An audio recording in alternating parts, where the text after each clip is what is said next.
back, America. Why this bump music? Because Joe Biden was just asked by a CBS News journalist who's African American this question and gave this answer. Have you taken a cognitive No, test? I haven't taken a test. Why the hell would I take a test? Come on, man. That's like saying before you got in this program, if you take a test where you're taking cocaine or not, what do you think, huh? Are you a junkie? What do you Are you a junkie to Errol Barnett? I don't know about the vice president, but something's wrong. I am joined by Georgia Senator David Perdue. Senator Perdue, that just happened. I don't like to surprise my guests, but what do you make of that?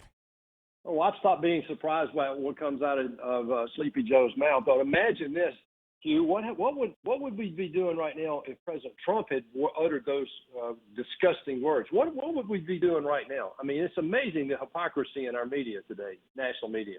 Are you a junkie? Amazing. It's amazing.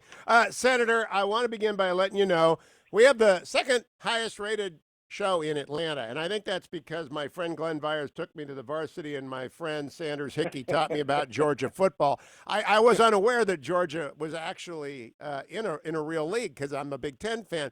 But I've got all these people in Atlanta and throughout the state of Georgia listening to me. They want to know succinctly, I got my questions, but succinctly, why ought they to vote to put you back in the Senate for 6 more years? Well, we have to continue this agenda. This is the best economic turnaround in U.S. history. 2.5 million people have been pulled out of poverty because we prove what we believe in works. The second thing is if we lose this election, what Schumer is going to do to our representative democracy is amazing. He will destroy it. You have an op-ed that I think was just in the Washington Post about hack, tax, slash, and grab. I mean, this is the best, most succinct description. Schumer will absolutely change the face of American government, and he has promised to do that. Let me walk through those if I can, Senator, and thanks for the plug for the Washington Post piece because it's got 3,000 nuts yelling at me. But when I say hack, I mean they will hack the filibuster to pieces. That is a part. That is the tent pole of the Senate. And I have always supported, I've never supported the filibuster for nominees because the Senate is called as a body in the Constitution to advise and consent on nominees, but it is not called to have a majority on everything. And the legislative filibuster has operated to require care, just care. We do not do things suddenly in the Senate. Do you think the Senate Democrats will remove the filibuster if they get a majority? 100%.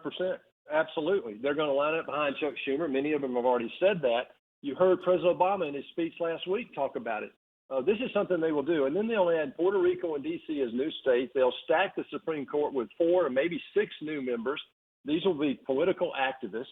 And then they really want to get rid of the Electoral College eventually. They can't do that in the Senate alone, but they'll start that effort as well. Now, they'll also, and this is probably of greater concern, they will raise taxes. No one even disputes this in the comments to the Washington Post column. No one disputes. They just talk about which ones they'll raise. How many and how high will they raise? Well, they can't raise it high enough to pay for what they're talking about doing, Hugh. Just the Green New Deal. And this is not just a pipe dream. This is not a piece of paper. They actually want to implement that. And here's the problem. Once they implement things like that, it's hard for us to ever come back and get them taken out. Look at the CFPB. But the Green New Deal is $9 trillion a year. Hugh, that's equal to the entire adjusted gross income of everybody that works in America. Now, when I say slash, that's defense spending. I know that Georgia is a pro-military state. The Democrats under Obama, Biden, they will go back to starvation diet when it comes to budget for the Department of Defense. Do Georgians know that? Well, we're making sure they know that. Georgia is very important to our military and our national defense. It's important to the economy as well. But here's the bottom line. You only have to look at history. The last 2 American Democratic presidents reduced spending in the military by 25%. We saw what Biden and Obama did in 8 years there. They decimated our readiness. In 2017, Hugh, you know this, only 3 of our Army brigades could go to fight that night out of 59. We see how far behind our Navy is now. We're trying to rebuild that, but it's going to take so much time because of the hole that Bill Clinton and Barack Obama and Joe Biden gave us. So we know we can predict what they're going to do. In fact, Joe Biden has said that. How else are they going to pay for the Green New Deal and some of these other things they're talking about doing? Now, and finally, grab. That's grabbing guns. I quoted in my column. So, the Washington Post fact checks opinion column. Joe Biden said Beto's be the gun czar. Beto wants to go and get guns. Do Georgians know they want to go get guns? Well, we're learning. Stacey Abrams absolutely wants to get our guns too, and she slipped through a governor's race and she got within 0.5% of becoming governor because we were not able to educate everybody in the state about that. But yeah, I think people are beginning to be aware in Georgia that not only Beto but Schumer and all the mainstream Democrats, they see this as their opportunity. If they do away with the filibuster, they can steamroll this over us, and once it's in, again, it's very difficult to get that back. Can you imagine having to register and then turn in weapons that they don't like? Well, I think now people know the different agendas. Let's talk about PerdueSenate.com. Act Blue is funding the left in a way I've never seen before. What is the money race like in Georgia? Well, it's very difficult. We've canceled about 142 fundraising events because of COVID in respect for safety and just not wanting to put people in other people's homes and things like that. So we've gone to Zooms and that sort of thing. People are responding, but going up against Act Blue, I mean, Lindsey Graham's candidate, and I can't even tell you his name, in last quarter raised almost $14 million in Act Blue. Susan Collins' opponent raised $14 million in one quarter. This is an unbelievable asset that they have. Our problem is that Republican fundraising comes from personal interactions with donors. We do it one by one. We do it in small groups, and it takes a lot of time. And we're not able to do that right now because of the virus. But we're going to make sure this message gets out. We've got a lot of volunteers. We've got people on the ground. We have a much better ground game than we've ever had in Georgia because we know what the Democrats have done. In the governor's race in 18, Hugh, they had 800 paid employees on the ground. Did the same thing in Ted Cruz's race in Texas. I think that the Perdue record is also your biggest asset. You have been a great asset for Georgia. Let me turn to whether or not there's going to be a bill. I want there to be a phase 4 because I want liability protection, not just for Georgia's small businesses, but everyone across the country will have a trial lawyer at their door if we do not have liability protection. I also like part of Schumer's HEROES Act. I like the Local Broadcasting Act. It will help not just Salem, but I mean every radio station in America, every local newspaper in America needs that. But I don't know that Schumer wants a bill. I think he wants deadlock.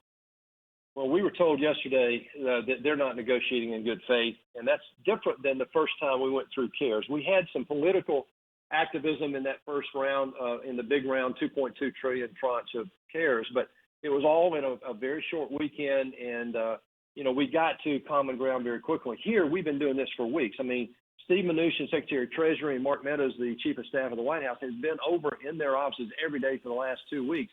We're not getting any progress. Look, it's a $1 trillion bailout that they want, and the HEROES Act is $3.4 trillion, but $1 trillion of that goes to bailing out California, Illinois, and New York. They want me to tell my people in Georgia, oh, well, by the way, we're going to tax you so we can bail out these intransigent, irresponsible people in California, Illinois, and New York. There's another $550 billion direct payment. Now, we're, in the act that the Republicans are supporting, there's a direct payment, but about half of that. Unemployment, they want this premium, $600 premium, all the way through the end of the year. And that is an incentive to encourage people not to go back to work, which is what the Democrats would love politically. Now, in terms of the outlook for the virus, the president is rightly talking up vaccines. I've got a family member, the PhD toxicologist. He's amazed where we are. The therapeutics are coming online. But I'm concerned about schools, Senator, because I know this isn't a Senate issue. But if you let an age cohort of elementary kids miss a year and a half of reading, that cohort will never catch up. It's the elementary schools that have me the most concerned. What are they doing in Georgia? What do you think the government can do to help them in Georgia? Well, the democratically run counties, by and large, are going virtually. But, that's not, as you said, it's not a Senate issue. I would not disagree with what anybody's doing at the local level. I believe that's where it ought to be done. My mom and dad were school teachers, but they're being very careful about this. But I agree with Dr. Fauci. I think all in, I think that the kids are better off in school. I won't second guess the local administrators who are deciding to do it virtually. What we're doing, though, I have a school act, and there are others in here. We've got $100 billion in the Republican proposal, more than the Democrats. The Democrats are only proposing something like 60 or 70 to help bring PPE and other things that can help protect teachers and students while they're in school. It also, provides the best practices, gives data for them, and really connects the health community with the education community. Let me say one thing about what you just mentioned, though. This is a critical time. If we lose a year and a half for some of these children in the 3rd and 4th grade who are not reading at grade level, many of those people will not graduate from high school. We know that. It's predictable, particularly African-American boys. I just have an op-ed that I wrote about Morehouse University, and we call out in there what happens, particularly with young black boys who are not reading at grade level. We ought to have an all-hands-on-deck to help those young boys get to reading on level, because we're losing generations of black men right now who can really help us turn the country around and be the leaders of the next century, or the next 50 years anyway. This is the cohort within the cohort that I'm most alarmed about. And I think people have to focus on protecting the elderly and people in care homes, and they have to focus on these young kids who have not yet mastered reading. Senator, I want to close by a very focused issue. You are on the subcommittee on cybersecurity. The National Solarium Committee came through with a bunch of recommendations. Admiral Montgomery was the executive director of that. I hope they made it into the NDAA. I hope we are doing something about cybersecurity. It's not just TikTok. It's everywhere that the Chinese Communist Party is. We have a problem. Were we successful in getting some of the Solarium stuff into the NDAA? Yes, sir. We've got some heavy lifts in there, as well as trying to rebuild our Navy. I know that's a sweet spot for you as well. Yep. But this NDAA does more than anything else support the national defense strategy of standing up to China. And the number one thing, there are three things really. One is you gotta build a space strategy. We're doing that. President Trump has now created the Space Force. The second thing is this cyber that you call out. We're woefully inadequate right now of integrating our commercial vulnerabilities, our networks, our banking, our energy networks. We've got to get that integrated. And that's one of the things that the Solarium talks about.